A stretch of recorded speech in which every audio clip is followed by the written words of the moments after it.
Hello everyone and welcome back to our channel. Today we're diving into a tantalizing economic riddle. What would happen if governments just decided to print unlimited money? Could we simply eradicate poverty, or would something more dramatic unfold? It's a tempting thought. Imagine a world where no one lacks anything because money flows freely. But as we peel back the layers of this scenario, you might find the outcomes surprising, perhaps even shocking. Stay tuned as we explore the compelling consequences of a seemingly simple solution to one of humanity's oldest problems. Make sure you subscribe and keep watching. You won't want to miss the revealing insights we have lined up. Part 1. Understanding money. What is money? Let's unravel a mystery. What exactly is money? Often we think of it as just coins and bills tucked away in our wallets, but it's much more profound than that. Money is the glue of our economies, an essential tool that allows us to exchange goods, measure value, and store wealth. It's not just a piece of paper or a metal coin, it's a collective belief in a system, a promise that what you hold can be exchanged for something of equal value. This belief underpins everything from buying a coffee to saving for retirement. Supply and demand dynamics. Now, how does money maintain its value? This brings us to the fundamental economic principle of supply and demand. Money's value isn't static, it's dynamic and constantly changing, influenced by how much is in circulation and how much people want it. When a government prints too much money, the supply overwhelms demand. The result? Each unit of currency buys less, and we call this inflation. On the flip side, if there's not enough money circulating, its value increases and we experience deflation. These fluctuations are a delicate dance, balancing the availability of money against the needs and desires of an entire economy. Part 2. Negative consequences of printing money. Inflation and hyperinflation. Imagine going to sleep tonight and waking up tomorrow to find that the price of everything has doubled. That's the harsh reality of hyperinflation, an extreme form of inflation that can decimate economies. But let's start at the beginning. Inflation itself. Inflation occurs when too much money chases too few goods. Essentially, when a government prints money excessively without a corresponding increase in goods and services, the value of money falls and prices rise. Take, for example, Germany in the 1920s. After World War I, Germany was saddled with massive war reparations. To cope, they printed money aggressively, leading to hyperinflation. At its peak, prices doubled every few hours, and German currency became so worthless that people used it to wallpaper their homes or light fires. Similarly, Zimbabwe in the late 2000s witnessed one of the worst cases of hyperinflation in history. To fund an escalating war and public services, the government printed money incessantly. By 2008, hyperinflation peaked at an almost inconceivable 79.6 billion% month over month. This meant prices doubled every 24 hours. The consequences were catastrophic. Savings evaporated overnight, the economy was destabilized, and Zimbabweans were left bartering for basic goods as their currency became a global laughingstock. Devaluation of currency. When a country prints too much money, not only does it face inflation at home, but its currency's value plunges internationally. This phenomenon is known as currency devaluation. A devalued currency can wreak havoc on an economy, particularly in how it engages with the global market. For instance, consider a country that relies heavily on imports. If its currency's value drops, the cost to buy goods from abroad becomes significantly higher. This can lead to increased prices for imported goods, contributing further to inflation. Moreover, if a country's currency is perceived as unstable, foreign investors are likely to pull back, fearing that their investments will shrink in value alongside the currency. Devaluation affects competitiveness as well. A weaker currency can make exports cheaper and more attractive internationally, which might sound beneficial. However, if this is due to uncontrollable inflation rather than controlled economic policy, it can lead to a volatile market environment, discouraging long-term investment and partnership. Reduced purchasing power. Inflation doesn't just raise prices, it erodes the very value of the money in your pocket. As prices climb, the purchasing power of your currency, what your money can actually buy, declines. This effect hits harder on lower-income groups who spend a larger proportion of their income on necessities like food, housing, and healthcare.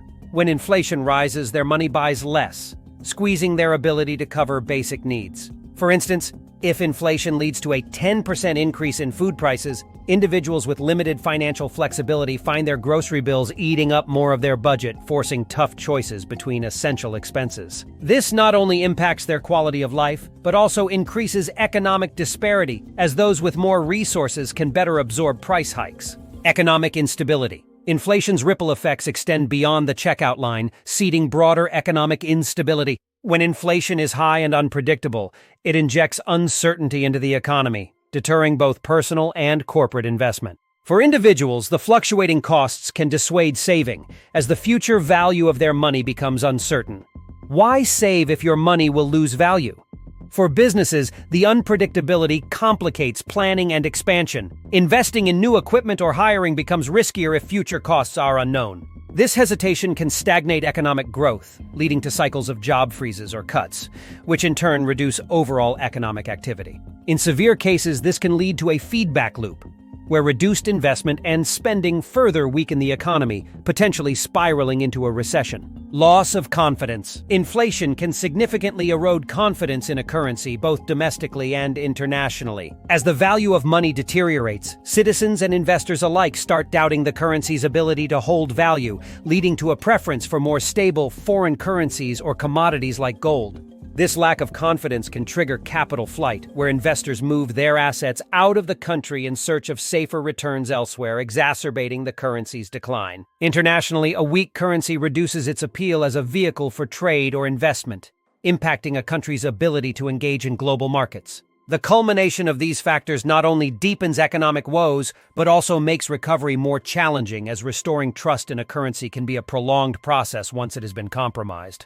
Wealth redistribution. Inflation operates as a covert tax that disproportionately affects different social strata. While nominal incomes may rise, the real income, what incomes can actually purchase, tends to drop, hitting the poorest the hardest. This is because lower-income households typically spend a higher proportion of their income on essential goods, which are often the fastest to increase in price. Conversely, wealthier individuals are more likely to hold assets like real estate or stocks, which may appreciate during inflationary periods, effectively shielding them from the immediate impacts of inflation, and even allowing them to increase their wealth. Consequently, inflation can widen the wealth gap, redistributing wealth from the poor to the rich in a manner that exacerbates social inequalities. Increased interest rates and impact on savings. To counteract inflation, central banks may raise interest rates, a move designed to cool down an overheating economy by making borrowing more expensive. While higher interest rates can help tame inflation by discouraging spending and encouraging savings, they also have significant drawbacks. For borrowers, including both individuals and businesses, increased rates mean higher loan costs, which can reduce consumer spending and business investment, slowing economic growth. For savers, while higher rates could mean better returns on savings accounts, the real benefit can be negated by the prevailing high inflation. Additionally, if rates rise too quickly or too high, they could lead to increased default rates on loans, potentially triggering a credit crunch. These dynamics illustrate the delicate balance central banks must maintain to manage inflation without stifling economic activity. Part 3. Modern Monetary Theory, MMT. Explanation of MMT. Modern monetary theory, MMT, presents a shift in how we perceive government spending, deficits, and debt. According to MMT, as long as a country issues its own currency, it cannot run out of money the same way a household or business can. This theory posits that such governments should not be restrained by fears of deficits when spending to achieve full employment and economic stability. MMT advocates argue that the government can create more money to fund public services until full productive capacity is reached without necessarily causing inflation, provided the new money is chasing unused labor and resources. Critiques of MMT. Despite its appealing promise of ample government spending without traditional fiscal consequences, MMT faces significant critiques. Economists caution that it underestimates the complex role of inflation in the economy. They argue that MMT's approach could lead to runaway inflation if the increase in money supply outstrips economic output's capacity to absorb the extra spending. Critics also worry about the practical aspects of pulling back government spending to stave off inflation, which MMT suggests as a solution, noting it could be politically challenging and potentially destabilizing. Moreover, there's concern that MMT relies heavily on the assumption that governments can efficiently and effectively manage the economy's capacity without causing imbalances that could worsen economic conditions or lead to sectoral bubbles. The theory's perceived leniency towards large deficits could also risk undermining confidence in a nation's currency on a global scale, affecting its value and the cost of imports. Part 4. Sustainable alternatives to address poverty. Investing in education and healthcare. Investing in education and healthcare is more than a moral imperative.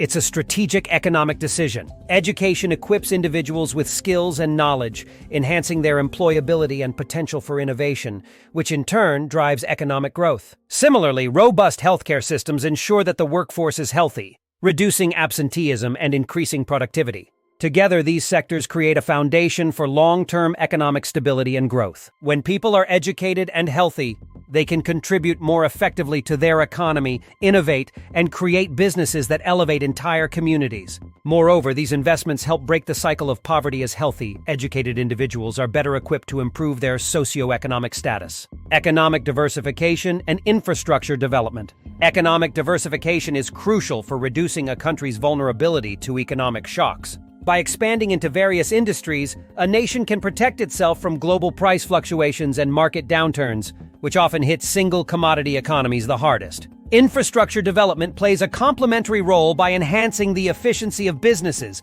and the quality of life for all citizens. Investments in roads, bridges, and telecommunications not only facilitate easier and faster movement of goods and services, but also improve access to markets and information. Such improvements attract domestic and foreign investments, creating jobs and fostering a competitive business environment. Ultimately, a diversified economy supported by strong infrastructure can sustain growth and mitigate poverty more effectively than a monolithic one. Empowering legal and financial frameworks. Strengthening legal rights and expanding financial inclusion are pivotal for fostering an equitable economic environment. Legal empowerment ensures that all citizens, especially the marginalized, have access to justice and can protect their rights and assets. This legal foundation discourages corruption and exploitation, promoting a fair playing field for all. On the financial side, inclusion allows individuals and businesses to access services like savings, credit, and insurance, which are essential for managing risks and investing in opportunities.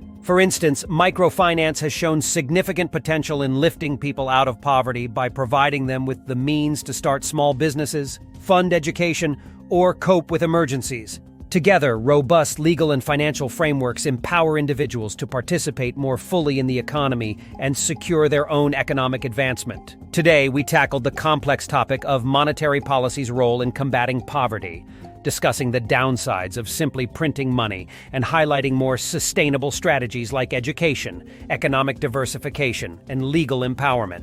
These approaches provide a foundation for lasting economic stability and growth. What are your thoughts on these solutions? Join the discussion in the comments, share this video, and let us know what topics you're interested in. Your engagement is crucial for spreading knowledge and fostering dialogue. Thanks for watching.